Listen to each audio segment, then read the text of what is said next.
I can't beat that introduction, but here we are. Welcome, everybody. We're going to have a very interesting presentation tonight.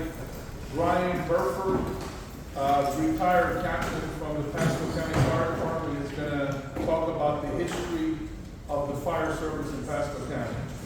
There's more to talk about than what we can talk about tonight. So we actually going to do this again later on in 2025.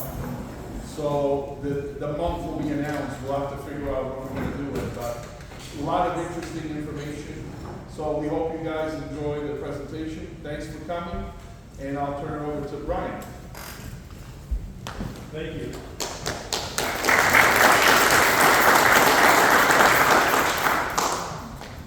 So first of all, I would like to thank the West Pasco Historical Society and Museum and Mr. Langford, Mr. Caruso for inviting me to make this presentation. I was invited to make this presentation back in probably like June or July, and they told me it might be, we'll put you on this docket for October. I am so glad that's not the case, because there was just a plethora of information to dig into. I just finished it last night. But anyway, a little history about myself. I was raised in Indiana. My father joined the volunteer department in Indiana, and we moved to Newport Richey, Pasco County in 1973-4. My dad promised Mom, okay, I'm not doing that anymore. I'm not going to get involved in the fire department. He was with JCs. He was in a lot of things. Him not getting involved in the fire department lasted about 2 minutes. And so we are originally moved to Bayonet Point. He joined the Highway 19 Volunteer Fire Department. We'll talk about them in a little bit, but eventually we moved down into Newport Richey off of Massachusetts, and he joined Magnolia Valley Fire Department when I was 14. I was a junior firefighter with them, and moved on to become a paid professional in Pasco County. So retired from Pasco County about 12 years ago, and again, I'm very excited to be able to give this presentation. I've learned a lot, and I hope you will as well. So I'm talking about the history of the fire department. Wake up, computer. There we go. So in 1885, Dade City was incorporated, and this would be basically a couple of years before Pasco County was even a county. I learned that Pasco County became Pasco County, used to be all Hernando County. Citrus, Hernando, and Pasco County was one large county. And then when I was looking at the map, there was no such thing as Pinellas County either. It was all Hillsborough County. So there was a lot of divisions, and counties were being developed back in the day. So in 1887, Pasco County was created. So now, moving forward to 1902, Pasco County kind of looked something like this. And when I found this picture from 1902, this is the first of hundreds of rabbit holes that I jumped in when I was doing the research, because the lines you see here aren't roads, they're railroads. I love railroads, okay? So, basically, there's no such thing in 1902 as Newport Richey. But you can see kind of the layout, and there's some cities and things throughout here that no longer exist, or I didn't even know there were things. But anyway, so Pasco County was starting to develop in the late 1800s, early 1900s, and then there were no organized fire departments. So if there was a fire, if you were out in the rural, if you had, 10,000 acres of land and a bunch of cows, your place would probably just burn down. If you lived in a city like Dade City or Newport Richey, a developing city, people from the community would come by with their buckets, and they would throw water on the fire. Not an organized bucket brigade per se, but they would do some firefighting to try and save the community if not at least prevent the next building from burning down. So that's kind of what Pasco County had. Initially was just neighbor helping neighbor, but no organized firefighting. I was thinking when I started this, I was going to get, oh yeah, Pasco County, we had old drawn wagons, you know, hand pumpers or steam pumpers, and that's not the case. So many of you who have been here for other presentations told me, especially when Gary gave his presentation of the Hacienda, by the way, bravo, that you love timelines, and his timeline was just spectacular. So I thought, okay, I'll do that too. So in 1915, we have Dade City organized a fire department. And also in that same year, the city of Zephyr Hills organized their first volunteer fire department. So the Dade City Volunteers, now this is not a real picture of what they had, but it's a good likeness of the first piece of firefighting equipment that they used in Dade City was a hand-drawn hose cart, and it also, in their little spiel they had in the newspaper, and they also had fire ants. So the hand cart had hose on it and a nozzle, and so now I got to thinking, well, geez, this is back in 1915. Did they have fire hydrants back then? I mean, what did they do? How did they get the water in the hose to fight the fire? So they did, and we'll see in just a minute a picture that will show us that they actually had a good water source in Dade City. So in 1920, Dade City acquired their first actual fire truck. Their first fire truck would have looked something like this. It's a Model T truck. I think it was a 1916 Model T truck, and it had on it what is called an Ajax chemical engine. That sounds fancy, and I was very intrigued. Another rabbit hole I went down looking to find out what that was. But basically, if memory serves, it was a 35-gallon chemical engine. Basically, it's a fire extinguisher. It's a, if you've ever seen a fire extinguisher where you have to turn it upside down and acid mixes with the baking soda in the water, it creates pressure and the water is expelled, there's no chemical properties that extinguish a fire. It's just a way to propel the water, expel the water from the cylinder. Those type of fire extinguishers don't have a nozzle because once the pressure builds up, it's a riveted. You probably see them, people having these lampstands and that. The water has to expel or it would explode. This one, although you can see it has a pressure gauge on it, and their handle in the back is what was responsible to dump the acid into the baking soda, or into the soda that was dissolved in the water. That would create pressure. The hose then had an actual nozzle that they could go up and then fight the fire. And they had a whole 35 gallons of water to do so. Well, they didn't have the methyl ethyl nasties, and people from the fire department will understand what that means. They didn't have hydrocarbons and plastics and stuff that would just keep burning. Your basic structure back then was pretty much wood. So, you know, using the water in proper sequence would actually extinguish the fire. So, a little picture of Dade City, and this was a picture of it in 1920.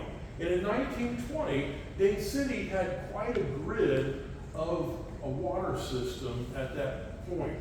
So they did have, whether it was that they had fire hydrants or fire plugs to draft from, or I'm not exactly sure. And I hope to have that kind of information in a few months in 2025 when we do this presentation again. But suffice it to say that they had quite a water work set up to be able to utilize their firefighting equipment, their hand-drawn cart, and now their Model T truck. So our next thing in our timeline and you can see I'm starting around the room, so this presentation is going to get real short. In 1922, 2 years prior to Newport Richey incorporating as a city, we're celebrating the 100-year anniversary of that right now. 2 years prior to that, Newport Richey develops its first volunteer fire company. And the reason why, and this is an excerpt from a newspaper article, the reason was in 1916, a house on Central Boulevard had to pay $600 a year for insurance. And then there was a church in 1916 that had to pay $1,500 a year for fire insurance. So I've come to find out that a driving force for the development of an organized fire service is because of insurance. And that holds true today. We'll talk a little bit more about that later. So a reason for this, they would get reduced fire insurance were there an organized fire company. So the notice said that the city of Newport, or the area of Newport Richey, to have an organized fire department, they would need to raise $2,000 by donations or subscriptions in order to get this fire company organized. So in April of 1922, it was decided to forego incorporation because of the cost, because, okay, do we pay money to go get incorporated, or do we pay money to organize this fire department? So they decided not to incorporate as a city in 1922, but they decided to go ahead and raise the money via subscription to be able to make the fire department a reality. So there was enough money raised in order to purchase this chemical fire truck, similar to the one we saw from Dade City. However, some of the newspaper articles stated that they actually bought a truck and they built it themselves here in Newport Richey. They bought a Ajax chemical engine and mounted it on the frame and built the fire truck themselves. And it too was the same one like we saw in that picture, a Model T truck. So the first location of the station to house the fire truck in Newport Richey was on a lot east of where we see Pasco Inn is today. And remember, okay, roads were dirt back then, and lots were dirt, or some sort of dirt sand. And it was a lot of wild lands and stuff. So they, and again, you can see another rabbit hole I went down trying to find the actual location of this building that they put up. It was kind of basically like a pole barn that had a roof and some metal sides. One of the firefighters from back then said that if a fire call came in and they had to leave the building going toward Boulevard from the station, there was a water hole or a low area in front of the station, and somebody, before the truck could pull out and leave the station, somebody would have to shoo away the hogs and the ducks. So, now it would be then, after the city was incorporated in 1924, that they decided that they needed to have a little bit better, more permanent location for Newport Richey's first fire station. And so this is going to be apparently near the intersection of where today Bank Street and Missouri Avenue are. Now it's a big parking lot. And the article said that it was placed just west of the ice house and power plant. Trying to find out information about Newport Richey's first electrical power plant and ice house, that was another rabbit hole I went down, but I did find information about it. So, as you can see here, the first fire station that was put up was just in this location here, just east of where the Pasco is.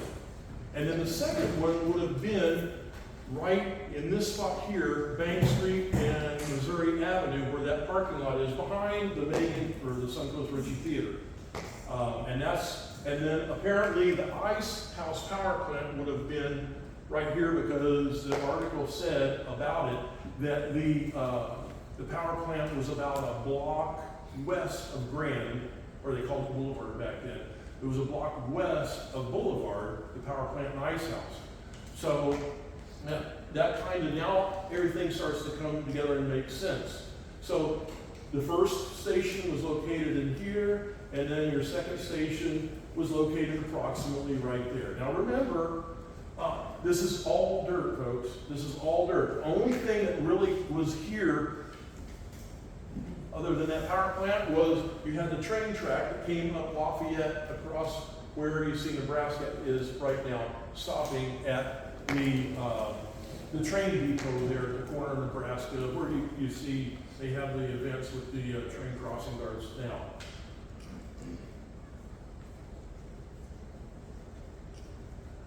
Here's a picture of that power plant and ice house located about a block west of Boulevard, and you can see here's the train track right here. So it now all kind of makes sense. So on the back side of the power plant here is where the first city fire station officially would be.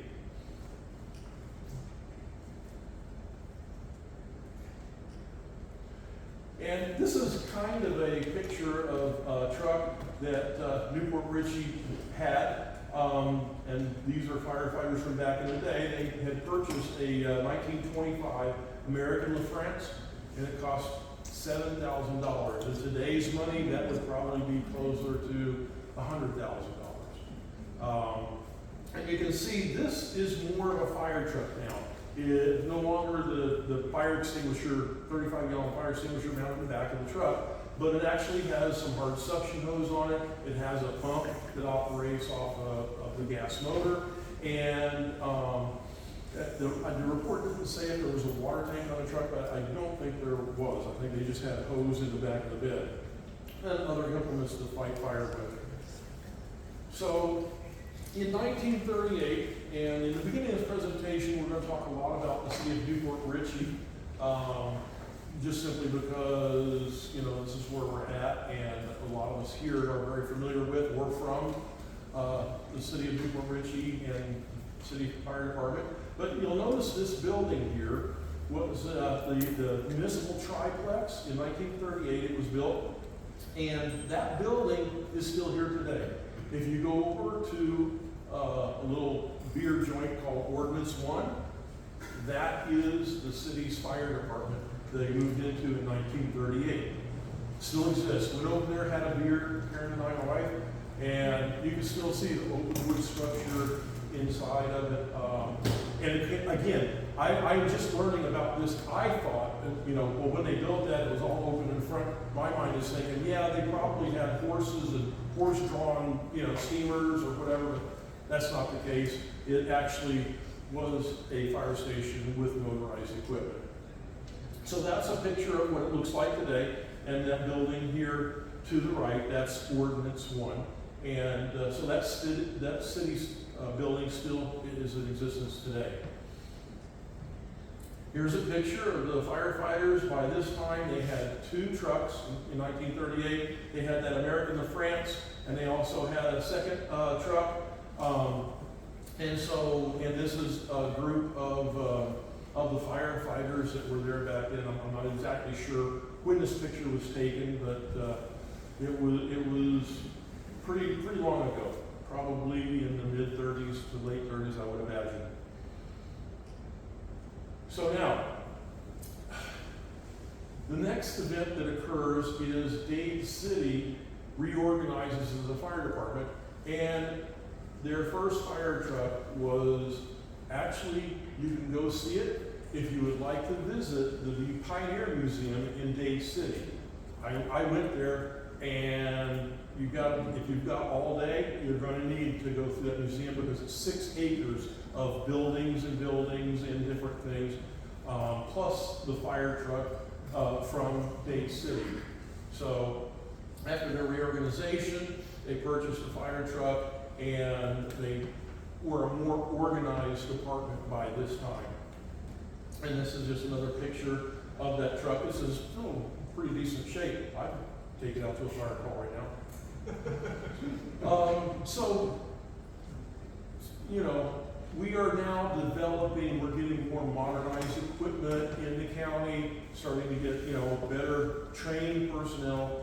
And so we're now going to switch from a timeline to a time map, because I would have to have a screen probably, I don't know, this long to try and fit in all the significant events that are going to occur. So in 1915, we had the two cities, Upper Hills and Bay City, and in 1922, we had the city of Newport Richey. So the next significant event of a fire station being developed is San Antonio. In 1947, they organized a volunteer fire department.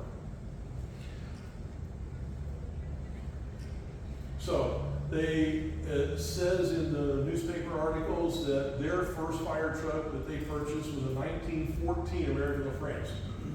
I reckon it must have been used. It was a little old, but when you're starting out and you don't have a whole lot of money, you don't have, of course, there's no taxes. Nothing was taxed back then. You know, they had their city funds, but not for a fire department. So they had to have subscribers pay money so that they could support the fire department. And this is a reasonable facsimile of what their 1914 engine would look like. I couldn't find an actual photograph of that. As I keep digging, I might come across something, but again, there's just so much information. And if you ever get a subscription to newspapers.com, you need to have about 2 months of digging through the papers just to find articles. But you can, because they're all there. And this is 1953. They got this 1946 Ford, had a Howie 500 GPM pump, and kind of similar to that one that Bay City had purchased when they reorganized. And this they had received as a Navy surplus. So, population, 1950. So there's not a whole lot of advancement really in the fire departments in the you know, other than the ones we saw in the 40s. But in 1950, the population of Pasco County was 20,000. All right. Then in 1960, we get almost a double. We almost doubled it in population. 1960, we got 36,000 people has moved to Florida or live in Pasco County. So the next fire station on record that was put up was Highway 19 Volunteer Fire Department. A lot of reports are saying they never did anything. They really didn't do much. My father was a member there. And in the 1970s, it's true. They didn't really have an area to respond to in the 1970s. They were more a bingo hall and a lot of arguing going on between firefighters and, you know, the board of directors over how to use money and what to do. And there were some members from Port Richey that were going there trying to train their people, but they were more interested in their bingo and stuff, not running calls in the 1970s. However, when Hudson came along, there are a lot of newspaper reports that say the Hudson Fire Department, along with Highway 19 Volunteer Fire Department, extinguished this fire. So they did have, from 1959 on, they did have apparently an active firefighting force there, and they were located probably just south of Highway 52 on US 19, where that intersection would be now. In 1960 then, Fort Richey comes on board. They develop a fire department. And, oh look, there's another fire truck at the Pioneer Museum in Bay City. If you want to go see it, that is actually the fire truck that the city of Fort Richey donated to the museum. That's actually their very first fire truck. So it says here now that this is a 1921 American France Type 45 pumper. It served when it was built in Philadelphia. And then it went on to St. Pete Beach. After Philadelphia wore it out, St. Pete Beach got it.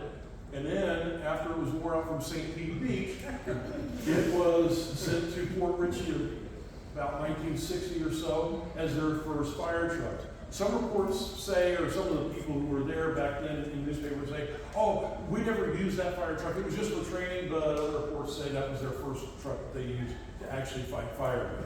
So, and you can go and see it, and if nobody's looking, you can actually touch it, but, I did it anyway. They had a rope, the rope had fallen down, but it was so cool to see a piece of Pasco County's history actually still existing, those two fire trucks, one from Bay City and one from Port Richey. It was really cool. So, the 1960s are going to be a pretty busy time for the advancement of the fire service. Now we've got the ones we've already talked about. An area known as Tri-Community, which is Trilby, Lacoochee, and Ridge Manor in the northeast corner above Dade City of the county. So that area developed a volunteer fire association. In 1963, the Land O'Lakes area developed their first volunteer fire company. In 1963, there was, and I found this I went to a website called sunbiz.org, and I just started looking up filings for corporation paper, LLCs, and they actually formed and filed record in 1963 to be a volunteer fire company. The newspaper report says that they needed to get 500 subscribers in order to become a department or to move forward. That's the last thing we hear ever about. There's no newspaper reports about they had a fire department, they did any firefighting or anything like that. So that's about all we know about the Anclote River Elfers Fire Department. And apparently that was going to cover all the area south of the city of Newport Richey. 1964, Hudson volunteer firefighters were organized, and Hudson Fire Department, and then finally in 1965, Southwest Pasco County, which is the area that Anclote River Elfers was covering, or was supposed to cover. They organized in 1965. And these two stations, or these two departments, would be instrumental in the development and the progression of Pasco County Fire Rescue. Fire services when it first started. Thank you, David, for bringing that up to me. But yes, so Southwest Pasco is very instrumental in the founding of the fire department we have in Pasco County today. So let's start taking a look at our map, and let's see if we can fill it up here a little bit. So we had Tri-Community up here by Lacoochee. They developed their fire department in 1963, then Land O'Lakes. We have then after that, 1963, we have the Anclote River Elfers, which never really developed. 1964, Hudson, they developed into a volunteer organization. And then finally, down in Holiday, 1965, we have Southwest Pasco. So county's starting to really develop here. We're getting a lot of people moving in. And so one of the things, rabbit holes I went down, of course, in the early 1900s, there was no US Highway 19. You had a road, which Grand Boulevard is a part of that network, that came down Anclote Road and Arapika, one goes to Arapika. That was the way that people got north and south. So it wasn't until the development of a US Highway 19, and that's something maybe that the West Pasco Historical Society could make a presentation of, just transportation, not railroads, but the transportation, development of transportation in Pasco County, because it's become quite significant. But you can see, as the roadways develop, as people move into the county, the need for fire service, so that people could have a halfway decent insurance rate. Again, we're talking about that. Without fire coverage, you didn't have a fire department, in your area that covered your area, your insurance rates were astronomical. So, in 1965, Newport Richey now dedicates their fire station to where it exists today. And you can take a look here. Of course, this is the 1965 photograph. And I had some people who were helping me dig up maybe some earlier photographs from back in the day when the station was originally built. So it's near the corner of Madison and Florida Avenue. It's been remodeled since 1965. It's actually, now when I used to go there back when Siskiyou was working there. I never knew it to have an upstairs, but it has an upstairs now, right? It has that's where the people sleep in the dorm. Okay, so it's been remodeled several times since it was put together in 1965, but it's still there, and it's still a primary station for the city of Newport Richey. So now during this time period, the city fire departments are starting to develop paid personnel. And the paid personnel wouldn't be actually all the firefighters, but they were having, in Dade City, they paid their chief to be on duty, and also a couple of engineers that was sent to the firehouse, and then the volunteers could meet them on the scene. The engineer bring the truck to the scene, and the volunteers would go there. But how did they find out there was a fire? We can kind of back up in history here just for a minute. Now, there was not really much of a telephone system back in the 1920s, 1930s. When the ice house was here and the station was behind the ice house was responsible to sound off the fire siren. And I don't know exactly, but if it blew once, it was on the west side of the city, if it blew twice, it was the east side of the city, or whatever. Unfortunately, that siren had to use electricity. The power plant shut down at midnight. There was no power in the city of Newport Richey after midnight. So they developed a thing that after midnight, when the electricity was off, if there was a fire call, the guy from the ice house would go out with a shotgun. 1 round was north of the city, 2 rounds was south of the city. The Newport Richey police officer during this time, in the middle of the night, was chasing a dog or something. Unloaded his gun on the dog. All the firefighters came running. And then another true story that's published in a newspaper is that a farmer thought some fox or something was coming after his chickens. He went out with his shotgun. And so he's walking out to the hen house with his shotgun, and an old dog came up behind him, stuck his wet nose on the guy. He pulled both triggers. The fire department responded. There was a bunch of dead chickens, and they had to eat. So how they got it was by word of mouth. Where did the volunteers come from? The volunteers, Dade Cities, Upper Hills, Newport Richey, wherever it was back in the day, the volunteers all lived and worked in the city. And if the siren went off for a call, they took the sign on the front door that said open, turned it around and said, "Gone to the fire, be back." They would leave and go, and that's how volunteers have been for years and years and years. They were allowed to leave and go to a fire, but as we start to get into the 60s, not so much anymore. Unfortunately, the city, the county's expanding, the people who live there are living more rural, they're not close to the city, and so there's not as many people who can leave their job to go to a fire call. So unfortunately, that's where now all of a sudden we start to have paid people. So the only city in Pasco County that never developed a paid department was San Antonio. They stayed volunteer until they were assumed by Pasco County Fire Rescue. Okay, so a little history about Hudson Fire Department. Hudson built this fire station, and I believe, and I'll be doing more research for the next presentation, but I've been there. We used to do fire medic competitions. I hated Hudson volunteer firefighters because they always trained, they had the stuff, and they always won all the competitions. They did. I came from Magnolia Valley. What do I know that you got to stretch a hose out and try and knock a bottle or whatever it was off the top of a cone?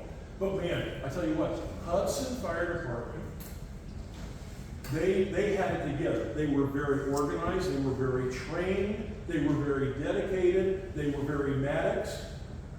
And anybody here that knows Hudson Fire Department, the medics were definitely the key for that fire department. And actually, the fire chief from Pasco County, Anthony Lopinto, was a volunteer with the Hudson Fire Department. So Hudson Fire Department, very, very progressive and very dedicated. So the 1970s comes along, and this is a picture of some firefighters from Southwest Pasco in front of their fire truck, and right in the middle is David Patterson. So as Hudson had the Maddoxes, the Pattersons and Corelli and them were Southwest Pasco Fire Department. And that's Danny Smith. I'm not sure who he was, but anyway, so now things are really starting to go. In the 1970s, there is just a flood of people moving to Pasco County. We became Blue Hair Central. You all probably know what that means. The amount of people here and their age group, all retirees from up north, Embassy Hills was just influx of people moving from New York and different areas into Pasco County. So the 70s and 80s are now going to be rapid fire with the development of the fire department.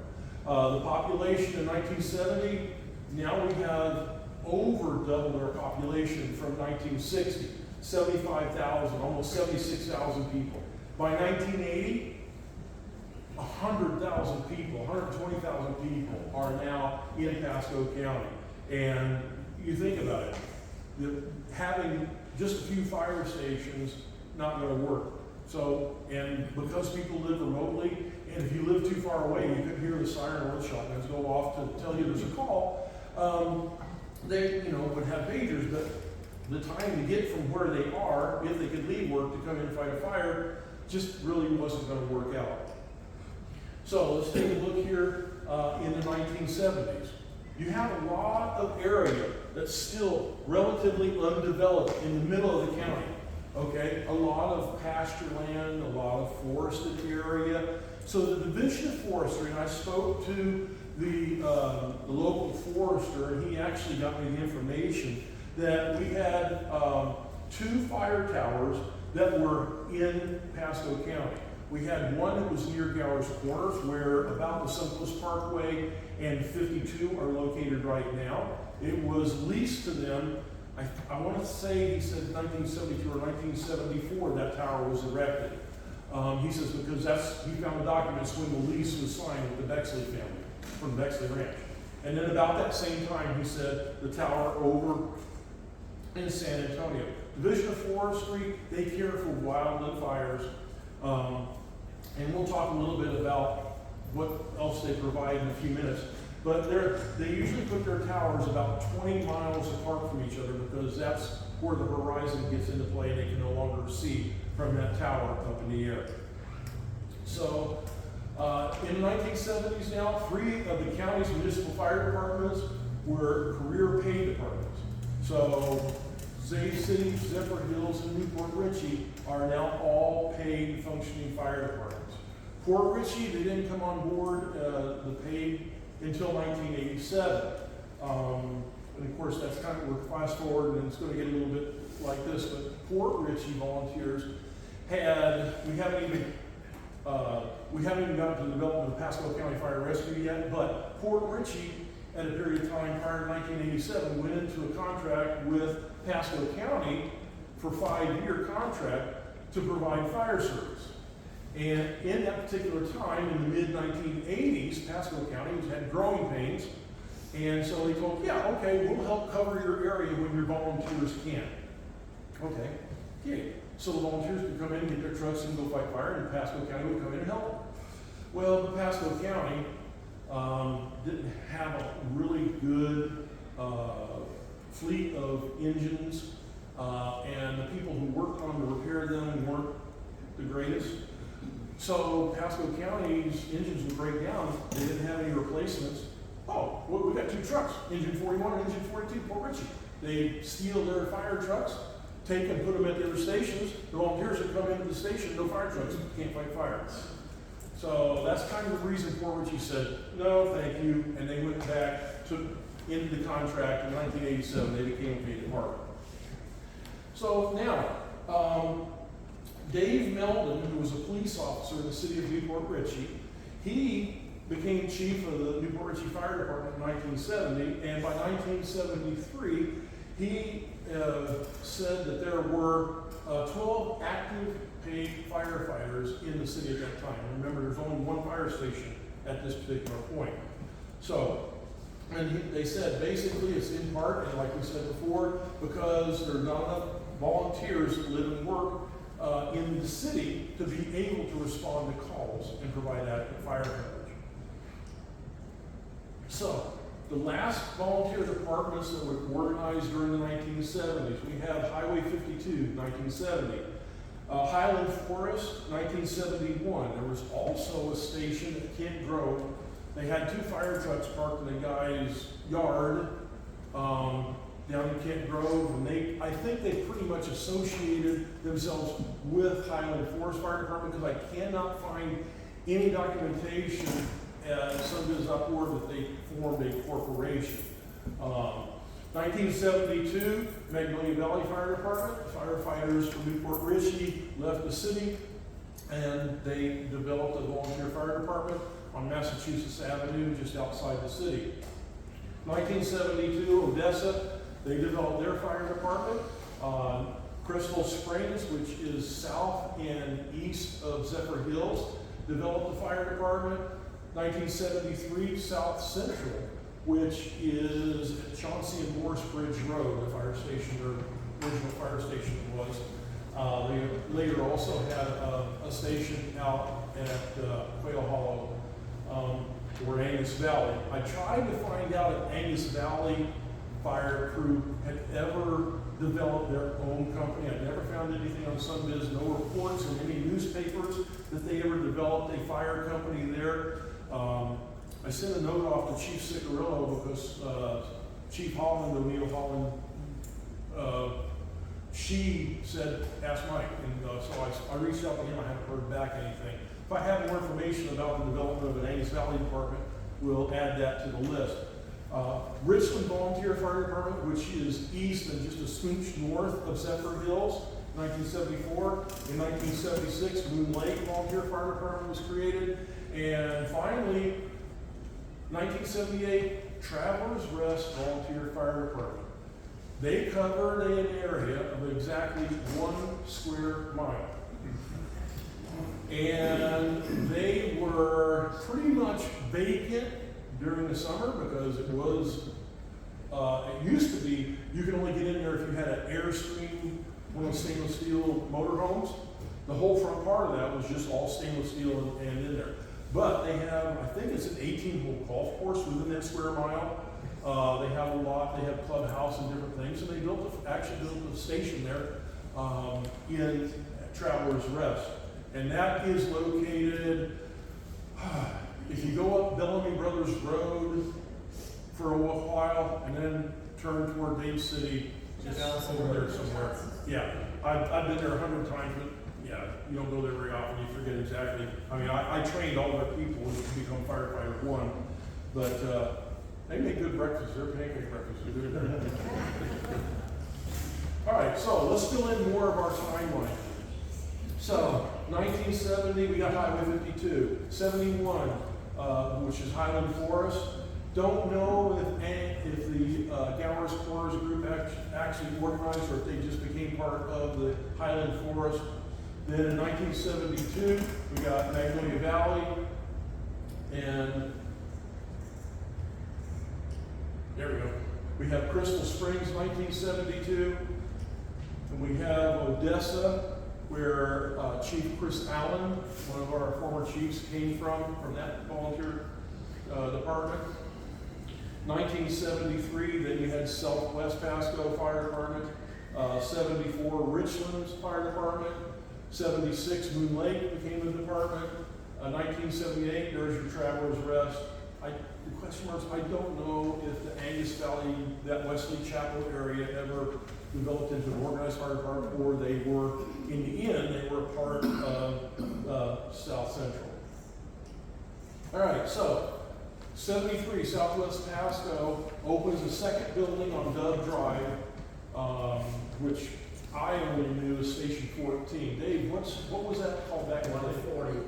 140, that's right, 120 and 140, that's right, thank you.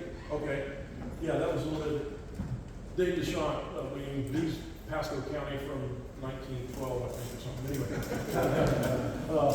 So anyway, yeah, so they built this station here, and it's been expanded upon, and they use that 140 was typically the volunteers use that. You guys have 120. I was paid too.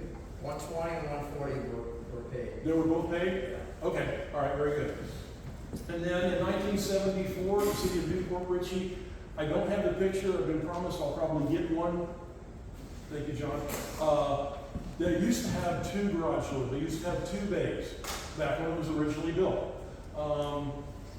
And they eventually didn't need to have that. They built that, and now it's actually the area where they built in, where the garage used to be on this side, is actually a meeting room. And I actually took some fire science classes in that meeting room.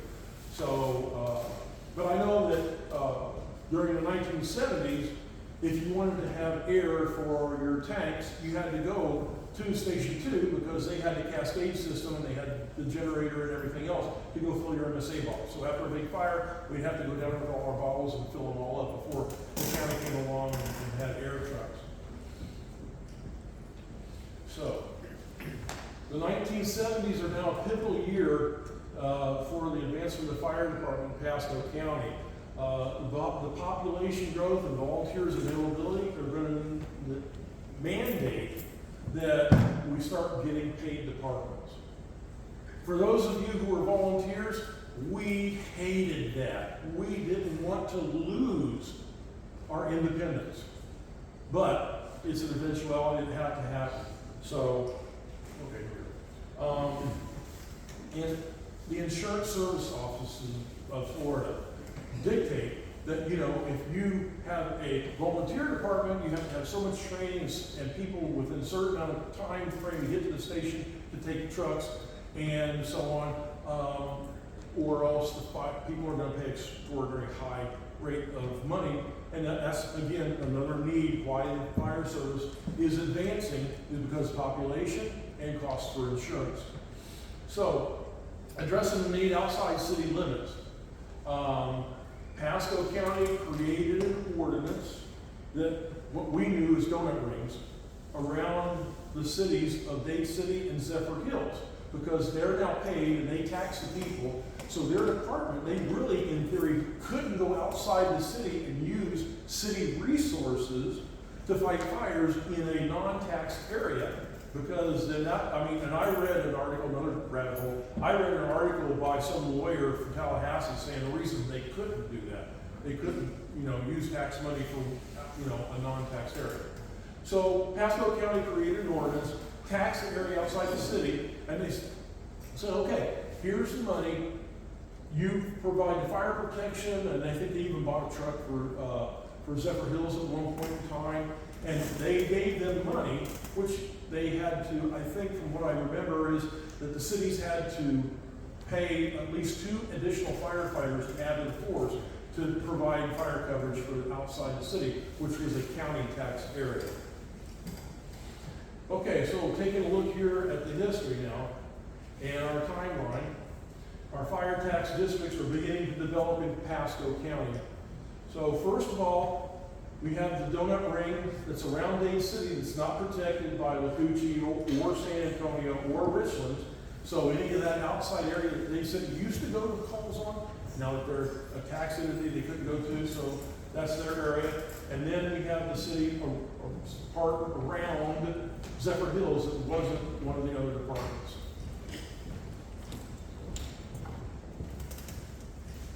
Okay, so now, on February 5th, 1974, the county proposed a referendum to create a fire tax district in southwest Pasco. Remember I said they would be instrumental in the development of the paid fire services. It's now Pasco Fire Rescue.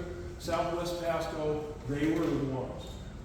They covered the area from basically the Gulf of Mexico. Did they actually cover Seven Springs area? Yeah, 14 wasn't there yet, or Veterans wasn't there yet. So that was actually covered by the volunteers out of 15 when they showed up in Station 120 and 140. Okay, right. So anyway, they covered all that area south of the city from the Gulf of Mexico out toward what would be, I guess, Colonial Hills, Newbury area. The firefighters of Southwest Pasco would be the first career firefighters for what's now, or used to be called Pasco County Emergency Services. So now let's start making some fire tax districts here. Now they're covering this area. Remember, 1963 is that department that never ever developed. So now, 1976, the county, and Chief Morgan's involved in this and everything else, the county developed a 5-year plan. It was prior to 1976, maybe 1975. But I think it was by 1980. The county wanted to have a county-wide fire department. And in that book that we had at Maggie Valley, I gave to Chief Lopinto before I retired. In the 5-year plan showed that they were going to eventually, by referendum, take over not only the volunteer departments, but have all the city fire departments. And that was their 5-year plan. That would have been by 1980-ish that was supposed to have been accomplished. So they start working on the first 3 fire districts in 1976. And I believe it would have been Odessa and South Central and Hudson. The 1976 referendum vote, Odessa, the people there voted yes, because volunteers knew they needed help. South Central, same thing. The people voted yes. Hudson, remember I talked about that, volunteer firefighters, especially if you're a really, really good and organized and progressive department, we're good, we don't need you. They went out and actively campaigned against this, and it was defeated. On that ballot, the people voted 2-1. No, Pasco County, we want to keep our guys. Now, Hudson Fire Department, at this particular time, not only was a fire department, they also had 2, and at one point I saw they had 3 ambulances. They were providing emergency medical response and transport. As a matter of fact, if you were a paid subscriber, you got 3 free trips to the hospital in there. And so anyway, Hudson, no, we're not doing it. So what does Pasco County do? I'm putting down my foot. You're going to join us. This is history and folklore. Don't know the exact validity of it. But Pasco County said, okay, the vote didn't go our way. You don't want to come and join us? We're going to build a rescue station right next door to your fire department, and we're going to put you out of business. Because they were getting their money transporting people to the hospital. They weren't. Because their coverage area included not only Hudson all the way up to county line, but they also had the Embassy Hills area. The county of Hudson didn't vote that they didn't want to go county. They voted that they wanted tax money like other departments was getting. And then they wanted to go county, but then the county decided, well, no, we're going to have our own department. So, you know, we're not going to have, it's not going to be just certain counties.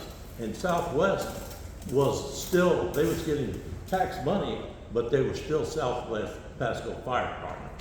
Right. So, but they were trying to build the Pasco County Fire Department as a total. And Hudson was like, and you're right, Hudson was like, okay, you can tax it, give us the money, we'll continue to do it. Exactly. I mean, in North Carolina, they still do that to this day. There are volunteer departments all over the place. The county taxes it, they give the money to the volunteer departments, and they still provide the service. The county sometimes will provide a paid person to stay at the station to bring a truck, just like Dade City and Zephyr Hills and all them did back in the day.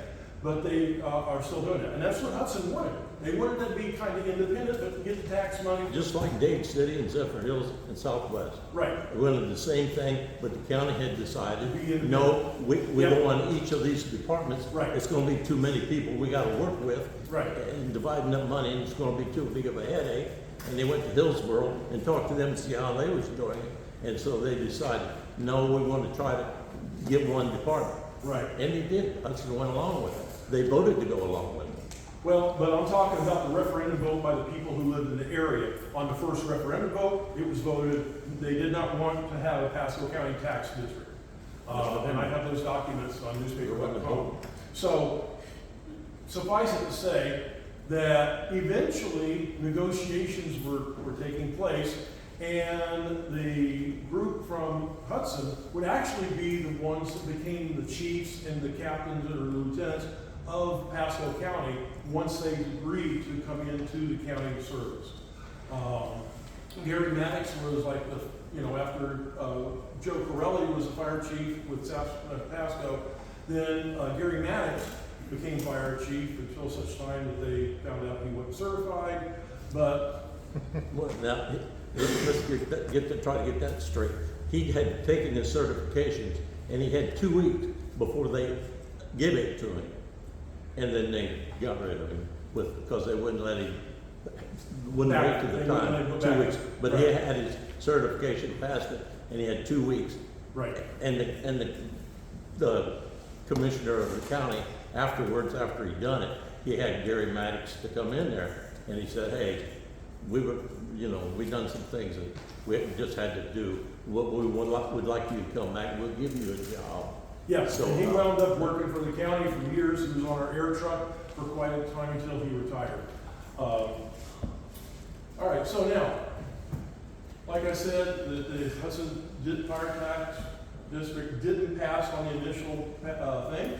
So Pasco County, in negotiations with Hudson, instead of going to a referendum vote, Hudson said, okay, and the agreement happened, and Pasco County just created an ordinance creating the Hudson Volunteer Fire Tax District. So the newspaper article here talks about that, and they did a lot of legal things, and then because they created an ordinance, they were allowed to do that outside of having a referendum where the people would vote for this to occur. So, like I said, Pasco County had told them, rumors had it, that they were going to put them out of business, and this was a negotiation tactic. So that's what we heard, but again, that was rumors that were spread, and when the county was trying to do that, and I was with Magnolia Valley, we went through the same thing. So the development of Pasco County Fire Rescue was fire services initially. Then it became Pasco County Emergency Services when the county's ambulance service blended into and became part of the fire department. The paramedics on the ambulances were not happy. They didn't want to go to fire school. They had no interest in being firefighters, but eventually they were promised, okay, well, you've been with this for such a long time. If you go to fire school, become part of this, we'll make you rescue supervisors. A few of them got the ones who were stomping their feet hard enough, I guess. They would become rescue supervisors with the blending of the fire departments. Like I said, the county had this 5-year plan they were working toward progressively taking over, but I guess they didn't realize that the volunteer companies that were still out there were going to stomp their feet and pound their fists. No, we don't want anything to do with this. In 1978, 2 more fire companies would become part of Pasco County, or they would have an ordinance to tax their district. Richlands, which is the backside of Zephyr Hills, and that was added to their donut ring of monies that they got to provide fire service outside city limits. And then the Crystal Springs Volunteer Fire Department. So we know that Zephyr Hills was taking care of this. It wasn't very populated there at that particular time. And so the city was able to cover that area by responding to that. It wasn't really that far from Zephyr Hills Station 1 down into Crystal Springs. All right, so this is kind of what the fire service area looks like at this point, everything shaded in yellow. In the 1980s, more departments are going to come on board. Highland Forest, again, they didn't even have a station for crying out loud. At Shady Hills Road, they had just a plot of land, and the fire trucks were parked outside, and a mobile home was their station. They also included the Kent Grove group, where they had a couple fire trucks parked in a person's front yard. So they now became part of the Pasco County fire taxing area. The unincorporated area around San Antonio, not the city itself, but the unincorporated area around San Antonio, there was a referendum, and it was to have service provided by Dade City. 1988, Highway 52 They had an argument, Highway 52 department, you had the firefighters, you had board of directors who weren't firefighters, and they were another bingo hall, but they did fight fire, they did an adequate job. But some turmoil within the department, and the board of directors said, we're shutting down, and they handed the keys to Pasco County and said, here you go. So Pasco County they scrambled to get a fire company, a crew put into Highway 52, basically overnight pretty much, but then they wound up getting a fire tax district for area covered by Highway 52. So in the year 1986, elections were held, and referendums were for Magnolia Valley and Land O'Lakes. And they came out trying to persuade us, join the county group, here. And the people who were in charge back then were like, no, don't want anything to do with it, no. Actively campaigned against the county. The referendum vote failed on both accounts for Land O'Lakes and Magnolia Valley. So when the county was going to the people trying to get them to vote yes, they went to an area called Pasco Trails, which is east of 41 and 52. It's an equestrian community. And so Land O'Lakes Fire Department representative, Pasco County Fire representative, and Dennis Hackett, who was our forester back then, all went to make a presentation. And the people said, Land O'Lakes is too far away, we don't want them. We're not paying them subscription, they're too far away. Pasco County, you're too far away, all the way up to Shady Hills with your fire truck. We just opt not. So Dennis Hackett stepped up and he says, okay, well, then that means you're covered by the Division of Forestry. The service we're going to provide you is if your house catches on fire, we're going to send a tractor, we're going to dig a ring around your house, we're going to use a bulldozer, we're going to push the walls in, prevent your fire from spreading to the adjacent farmland and other hobbits. And then he said, we have insurance, we're good with that. So they decided to have no fire coverage at that particular time.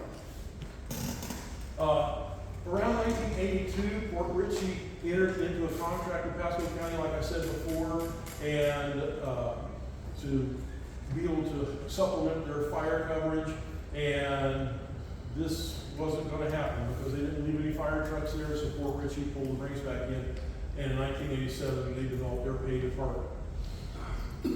All right, so now we're starting to see here, we have areas of the county that are taxed areas that the county's providing fire coverage for. A lot of vacant land, a lot of farmland. You still got the Bexley Ranch that's still vacant property. By now, orange groves are starting to diminish because of freeze outs, but you still have the Starkey Ranch, you still have quite a few ranch lands through the middle of the county where there's no population except, the ranch houses. And so that's still covered this particular time by the Division of Forestry. So now, in the 1990s, only 4 city pay departments exist and then 1 volunteer department, San Antonio. Along with Pasco County Pay Department, the remaining independent volunteer departments are Trillacucci, Tri-Community, Travelers Rest, Land Lakes, Magnolia Valley, and Moon Lake. So those are the 5 remaining independent fire departments. There wouldn't be much movement with the county absorbing any of these departments during the 1990s. In October of 2000, Chief Anthony Lupino, who came from Hudson Fire Department, he became the Emergency Services Director, and he was very progressive in pushing the county forward. And instead of coming to the volunteer departments and going, you have to join us and we're going to do this, Chief Lupino and his group were like, they presented it like, yeah, okay, that sounds like something we want to do eventually. We can still run as volunteers, but you'll have paid guys there when we can't do it. So he had been a firefighter with Pasco County for 23 years before becoming the county's fire chief. The needs of fire protection continued to evolve. The volunteers couldn't keep up, and it was very hard. In Magnolia Valley, we had people that were at the station 24 hours a day, but it was hard to get that. Sometimes we would have 1 person there. And it's not uncommon to have 1 person at a fire station. When I started working for Pasco County, my first station assignment after orientation was Odessa, Station 15. Me and Bill Gary were the only two people staffed there, Monday through Friday, 8 to 5. 5 o'clock, you put the door down, turn your shirt inside out, go across to the little Mexican place and have a beer. If the alarm went off, you just watch to see if the volunteers would show up and take the trucks out. If Bill Gary, if my partner didn't show up to work, I was by myself on the truck, and I went on many fire calls by myself doing that. So it wasn't uncommon back in the day to have a one-person fire crew. So let's see what happens now from 2000 onward. 2001, Moon Lake, City of San Antonio now joined with Pasco County through ordinance referendum. In 2002, Land Lakes, Magnolia Valley would also merge with the county. So you can see, once Chief Lupino got there, he said, hey, this is what we want to do. Would you like to join us? Pretty much. We said, okay, it sounds like we're having a hard time keeping up. We'll do it, sure. So in 2002, the county now decides, okay, our department is growing to the point where we're going to start building fire stations and providing fire coverage over on the Dade City, Zephyr Hills side of the county. So they're going to start taking money away from the city of Zephyr Hills and Dade City, which would ultimately be their demise. And you'll see that in just a few minutes. So they did it over a 3-year period, and they took away 20% the first year, 40% the second year, the third year they took it all back and said, okay, we're going to provide fire protection. Now finally, the last station, 2 stations that would join Career Fire Department of Pasco County, Travelers Rest and Tri-Community up north of Dade City.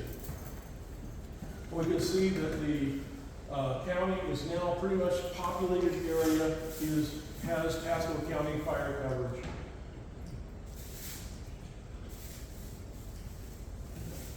All right, so the county had to incorporate all independent companies into a taxing unit district. Some of them would continue to operate as volunteer stations. I know in Magnolia Valley we continue to operate as a volunteer station. Moon Lake attempted to do so. Land Lakes, even to this day, I think they're no more. So 35 is the only one in existence. Okay, all right. So the county would run calls. We would run to back them up. If we had people on duty, we would be able to take the call, but we had to be, had sure that we had certified, trained people to do so. In Land Lakes, the county put up a station at 54 and 41, which is station 23, and they used the old vehicle inspection station because Florida doesn't do vehicle inspections anymore. Magnolia Valley Tri-Community would have full-time paid crews in the future. They started taking over, if you will, and having fire coverage that would be consistent with the needs of the community with paid personnel. Moon Lake ceased to exist after this particular time. Travelers Rest still has volunteers as far as I know, but whether they still do anything or not, I haven't been there, and that we'll get that information on the next presentation. I'm going to go over and visit them. Okay, so now, this same time period, the county built a new fire station 32 to help take over and cover those donut rings between Zephyr Hills and Dade City, station 32. And like I said, this is pretty much going to be the beginning of the end for the 2 city departments over there because they really depended greatly on that money they were receiving from the county. And unfortunately, they just couldn't survive without that money. Dade City was the first one to merge and join with Pasco County. So we can see here that the county is pretty much all, except for just a couple of spots, has county service. The city of Zephyr Hills and Dade City became Pasco County. Today, the county provides fire protection for most of the county except for the farm ranch land and the sole surviving fire departments, Newport Richey and Port Richey, the 2 remaining independent departments of Pasco County. So I'm thinking it's taking a little bit longer than 5 years, but the county department, unlike, other counties that have departments, it took Pasco County a while to develop. Paul, is all of Hillsborough County now a countywide department, or are there any independents yet? No, there's still, the city of Tampa is still a large city one. Okay. Temple Terrace as well. City. Plant City also is. Okay, all right, very good, thank you. Did the county have to buy the city of, Dade City Fire Department? No, not buy. The agreement was that, hey, we can't do it no more. You need to move your people in here. We assimilated, that was Pasco County's first ladder truck we got, was when we assimilated Dade City. And we moved our personnel, but interestingly, when the current emergency services director of Pasco County, Bryan, came from that merger of Dade City. He was a Dade City firefighter. And so what the county said is we'll take all your people who are trained certified and they can keep their rank. And they'll get to staff your station. They'll just be Pasco County firefighters, not Dade City firefighters. But they didn't pay them $1 million? I don't know. I can't say whether Pasco County paid the city any money for that station or not. I Do don't you know. know if they paid Zephyr Hills any money? That's been more recent, Zephyr Hills. Again, as far as that, the amount of research that I had to do to just get this far is. How about Maggie Valley? Magnolia Valley? No, we just pretty much gave the keys. Magnolia Valley Station. You didn't get to keep the station? Well, we kept the station, but we dissolved. They built you a new one out there. Well, they built a new station, but as far as the current building, it was assimilated by Pasco County. Well, we thought we gave it to them, but I had to go sign paperwork because they sold it, but we still owned it, Right. and nobody knew that. So But I there had was to go sign it no over. money exchange for the building. Yeah, it was It's just, just, here you go, because the So it was firefighters signed over to the county? yes, pretty much signed up, right, yeah, but there was no payment for during it. the contract. Because the firefighters from Magnolia Valley had all moved out to Land Lakes at Yeah. that time. Okay, so today, the Pasco County Emergency Services website says that they operate out of 29 stations. One of them, 35, is a volunteer station. Is there any paid personnel at the old Land Lake station, or is that just? There is now, yeah, activated that station a little less than a year ago. Okay, so 755 career firefighters in Pasco County. When Pasco County was just stationed 120 and 140, Dave, how many firefighters did you guys have? Actually, we had 10. We had more manning back then, and as it went on, but they had a CETA program as well. So That's right. through CETA, they would hire, we had like 12 guys one day at 2 stations. They would come in, work 8 to 5, That's right, I forgot to say. get the firefighter training, and eventually go on somewhere else or Mhm. get hired on Mhm. Pasco. Okay. So it's quite large, and actually, I looked at a website, and I think in the state of Florida, Pasco County Fire Rescue is either 7th or 8th largest department in the state of Florida as we speak, and still growing. I mean, they're building stations by the bajillions. Nice stations too. Ooh, really nice stations.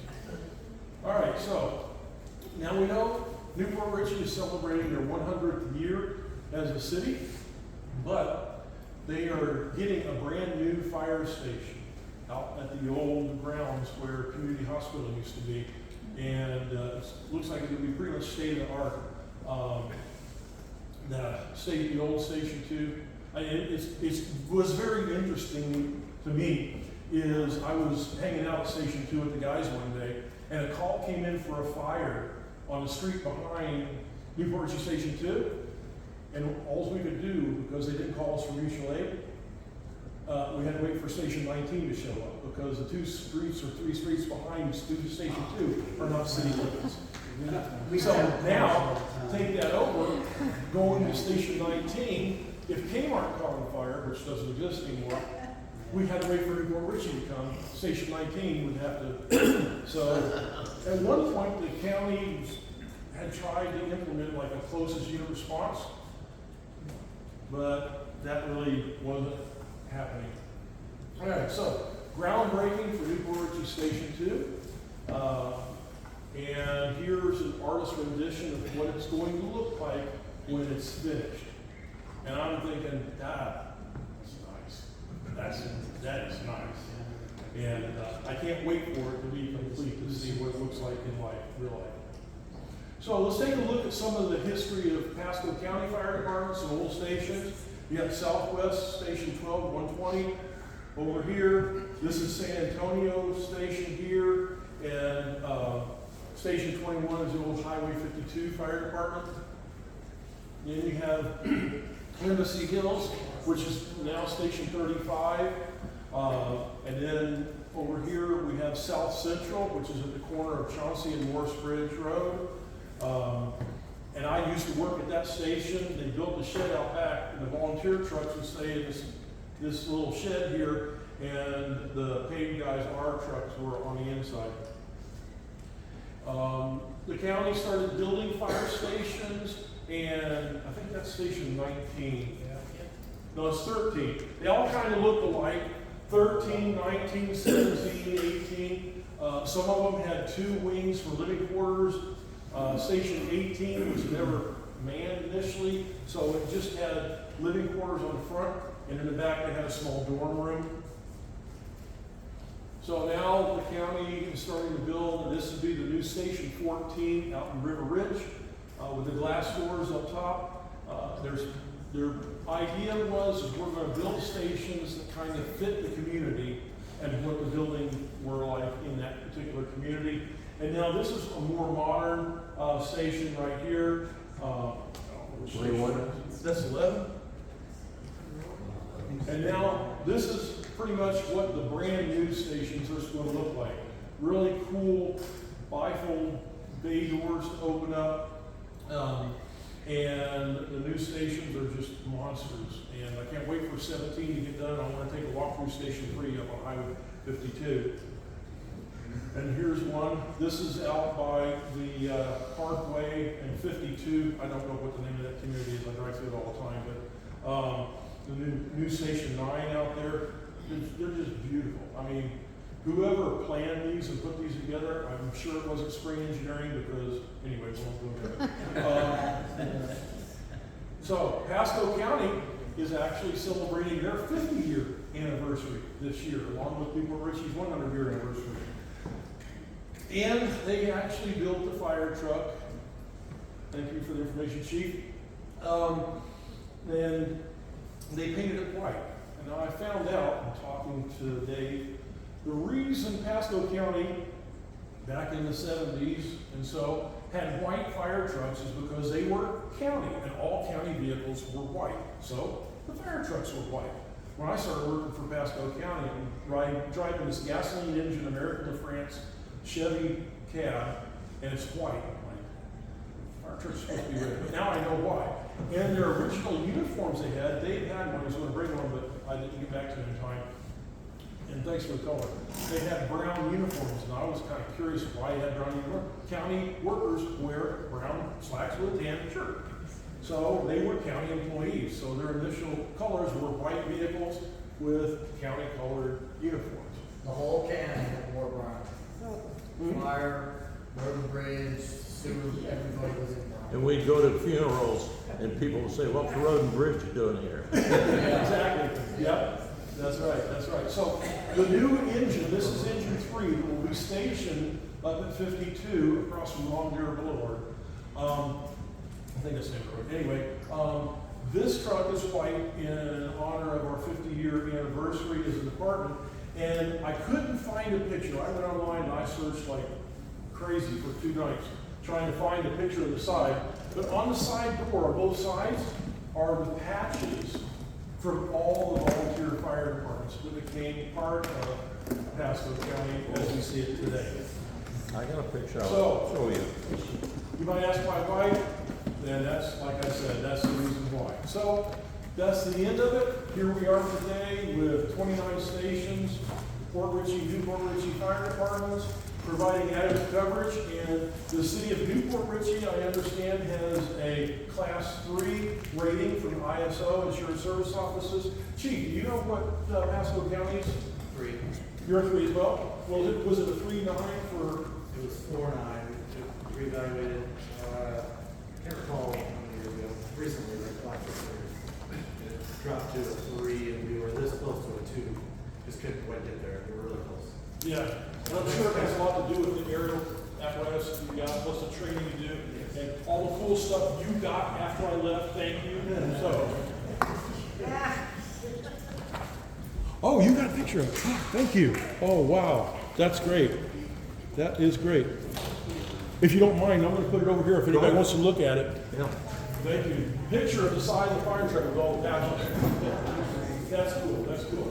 Anyway, so, as this develops and as I learn about different things, and as I did this before, when we have this presentation once again, either in the summer or early fall next year, feel free to come back. I'll bring in the uniforms. Perfect. If you have any old pictures from back in the day of stations, of apparatus, or whatever, that you're not going to use, or you have duplicates of, I'd like to see them and get them digitized for maybe the next presentation. And anything that you're not using, any pictures that you may not be using, I'm sure that the museum would like to have some of that. Absolutely. We have a large database of historical photographs. As many things we can add to it, we would really appreciate it. Very good. All right. So that's the end of the presentation. Thank you for coming.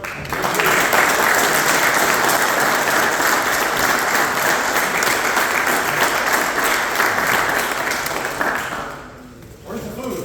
Thank you very much, Bryan. We really appreciate all your work that you did in putting this presentation together. We also thank all of you for coming tonight.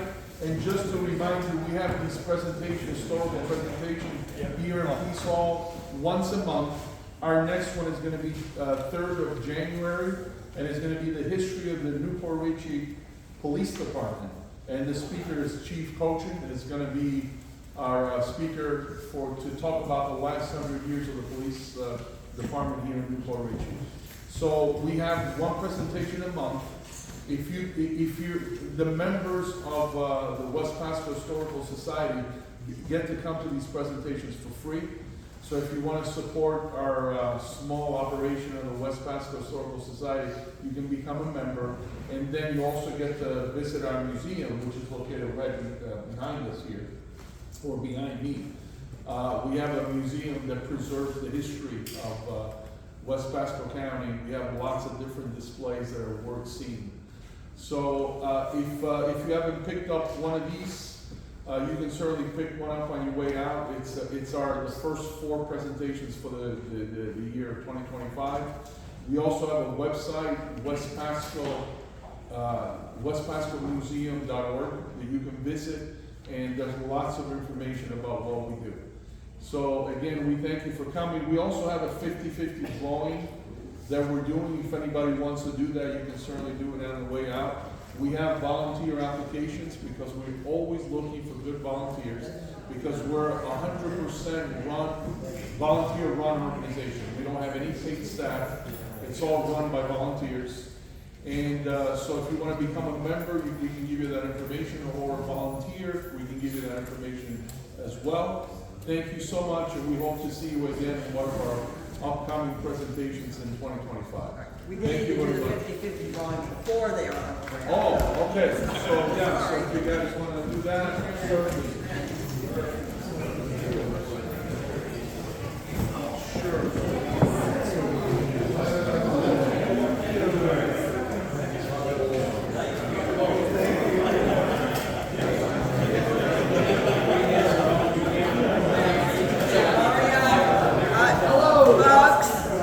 Folks, let's get quiet a minute so we can read the number out.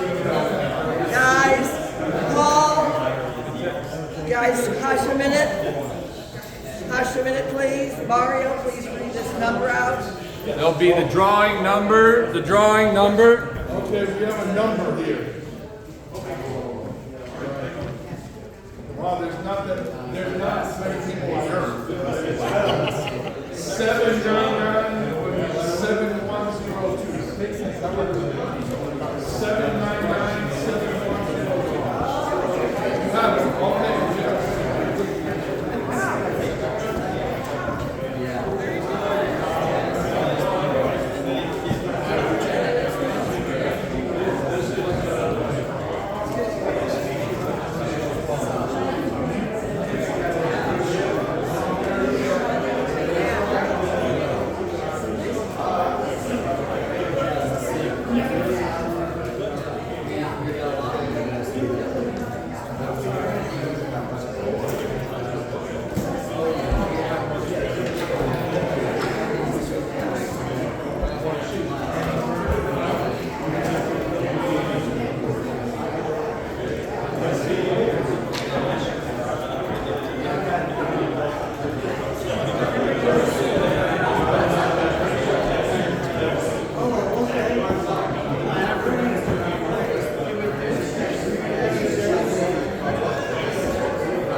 think it's only about $50.